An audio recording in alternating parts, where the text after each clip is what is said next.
all you meddling kids, it's your girl Pammy Chanel back with another video. So I finally stopped teaching summer school and I have a little break before I have to go back to the regular school year. So I was at home yesterday and I wanted to figure out something, I wanted to watch. And you guys know I love documentaries, and I just happened to be on Hulu because I was watching King of the Hill, which was kind of like a guilty pleasure of mine since I was younger.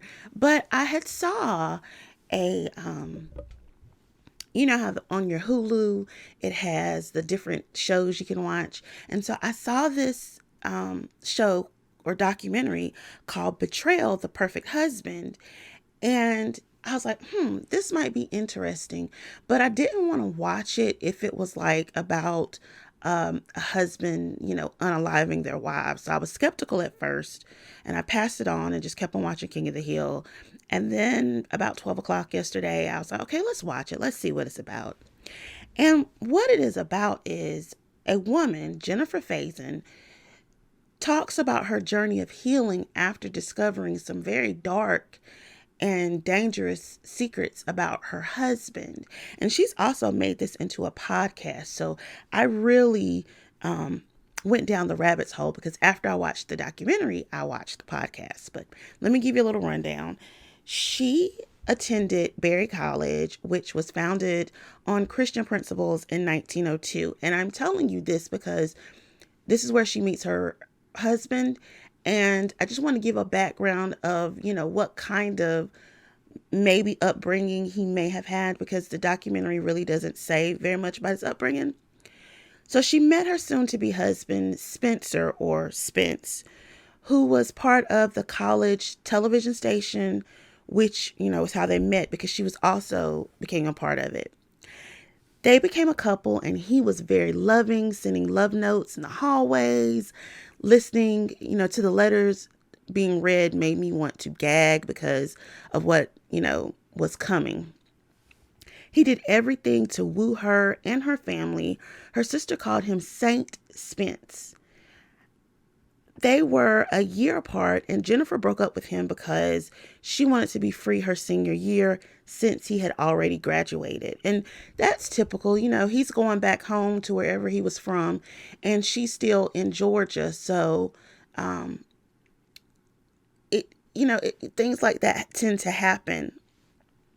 So she moved to LA, worked it on Judge Judy. She worked on Extreme Home Makeovers and other, really popular shows.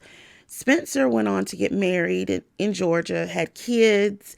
He basically moved on, and he was a videographer and a teacher of, maybe AV at a high school.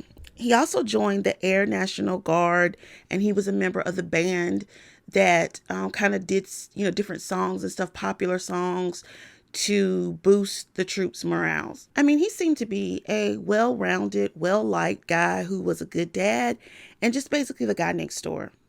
Jennifer didn't get married for 20 years because she didn't want to settle. Spencer had really set the bar really high for any other relationship she was going to have. I mean, when you have a man who's leaving you letters every day, it and woos you so much, it's going to set the bar high. So Spencer reached out to her on Facebook, and he had been separated from his wife for 4 years now. They end up meeting in New York because Jennifer had business, and he was on a trip with some of his students. And Jennifer says the night was magical. That first night they were together. And after their meeting in New York, they continued to talk, and they believed they were soulmates. He proposed to her, and she moves to Georgia so he could remain close with his kids. They got married on December the 30th, 2012. This is definitely some kind of fairy tale crap because he's leaving daily notes for her on the counter and crap. But for me, this would kind of be a red flag. It's like you're doing too much. They decide to invest in a wine bar, which becomes like a really popular hangout spot. And they sold it 2 years later after opening it because it just became, a little too much. There were a lot of times where she was gone, doing a different show, or he was going out on deployment or having to be gone somewhere for work. In 2018, she leaves from Tennessee after being on a set. She drove home, and normally when she comes home, especially after she's been texting him and stuff, he normally opens the door and greets her. But this day, he doesn't greet her. He had been deployed for 5 months previously, so, they hadn't had any time together. When she does see him sitting in the living room, he tells her it's over, and she sees a search warrant that says SA of a student. The police had kind of come in and searched their house without him being there. The police come back and they arrested him. She asks, why are they arresting him? And Spencer, in a very stern, almost yelling tone, tells the police officers not to tell her anything. Now, at first, people were coming to his defense, thinking he was being falsely accused. It was a student that was just angry with him. His bail was set so high that he was unable to get released. She and him had just bought a house. So, finances were tight. Because of the comments posted on Facebook, Jennifer gets into his Facebook account to close it, and it leads to her gaining access to his email. And she finds a Pandora's box of unclothed women and emails and messages between him and them. He was having multiple affairs with women, and some of these affairs were overlapping. The entire time they were married. She ends up organizing this into a timeline because she has to be able to just kind of process this in her mind. Her neighbor, because she confides to her neighbor who is also her friend, suggests that she needs to go and see a gynecologist. So her neighbor takes her to her gynecologist, and she finds out that she has chlamydia. That was an eye-opener for everyone that was close to her, that, hey, this guy may not be all that he seems. At this point, she is devastated. Her whole world is falling apart. Financially, emotionally, she was scared. She lost work, she lost her instincts, and she was broke and ended up having to sell her house and live in the basement apartment of her neighbor. In the beginning, he wrote her lots of letters from prison, but never giving her any true explanation. One person who knew him before implies he had a transformation after his first divorce, almost like a midlife crisis. And Jen is so brave because on her podcast, she speaks to some of the women who slept with her husband. One particular mistress said that they even slept together in her marital bed in her home. Some of these women were even her friends, which is trifling. So let's get into his criminal act of SA. He began grooming this girl named Rachel. She has come out as his victim at the age of 15 and SAing her at 16. Even though the age of consent in Georgia is 16, it is illegal for a teacher to have a relationship with a student. He eventually pled guilty, and he would have been found guilty regardless because, he broke the law. If he had went in front of a jury, it would have been the same thing. This jerk requested to talk to the victim's parents, thinking he could swindle his way out of having to actually pull time, but they didn't want to hear anything that he had to say. He had some people write character letters for him, but Jennifer did not. He was sentenced in 2019 for 20 years, which included 5 years of confinement in prison and 15 years of probation. Jennifer, of course, divorced him. In the final episode, because it's broken down into 3 parts, we hear from Rachel, the victim. She spoke about how he was the cool teacher. He also was a soccer coach.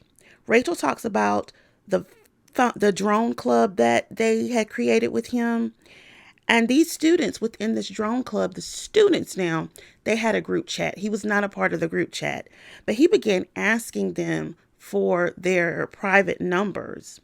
And at first he messaged Rachel about music, movies, and things pertaining to the class.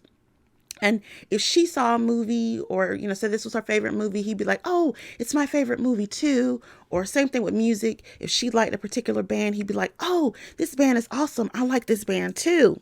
She said it started with, little compliments about how beautiful she was. And then it went on to, subtle touches, stroking her hair. and then telling her, he had feelings for her. And then finally he kisses her. He eventually takes her virginity. Her inexperience made her the perfect victim, and his position of authority made her resist saying no. This relationship lasted about 3 years.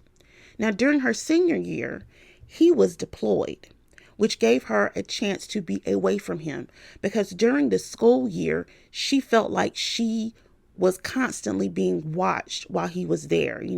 Even if she maybe had wanted to have interest in another guy, she couldn't, because here's this man who's supposedly her quote unquote boyfriend and soulmate. But this time apart had her open her eyes to how wrong the things that he was doing was. And after being in class where they were discussing STDs, she finally broke down and told her mother, who told her father.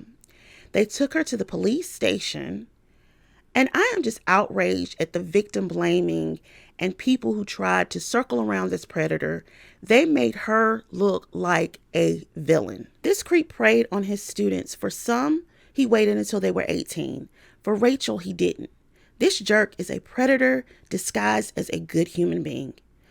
I am always amazed at how the discord is always, but what about the drag queens? Yes, the white vans. Yes, there are people out here who are strangers who do grab kids and do things to kids that they're not supposed to. But according to Rain, 93% of juvenile victims know their abusers. So relatives, teachers, pastors, any type of person that has authority over these victims are more likely to become predators. Now, this creep is back on the streets. He was released in 2022. And although he's on probation for the next 15 years, and he is a registered S offender, he's a dangerous person because he can put on the charm. And I hope and pray that nobody has their children or teenagers around him. I am glad that Jennifer was able to turn her pain into a very popular podcast and now a documentary. It shows her strength and growth. Rachel has also been an amazing advocate, and I'm glad she told her story, because had she not told her story, he could have had more victims. I hope that Jennifer and Rachel continue to thrive. And if you have Hulu, I highly suggest you watch this documentary, because for me, it was an eye-opener, and it's going to make me go back into my school environment and look at teachers in a different way. Maybe there's a teacher that's getting just a little too close to a student or doing a little too much that may not be appropriate. Now, I haven't seen these things at my school, but I'm definitely now going to be keeping an eye out even more. And also, parents, talk to your children about how people in power can manipulate them into doing things that they don't want to do. I know it's a heavy conversation, but it's a conversation that needs to be had. Until next time, guys, stay nosy and stay meddling. Bye.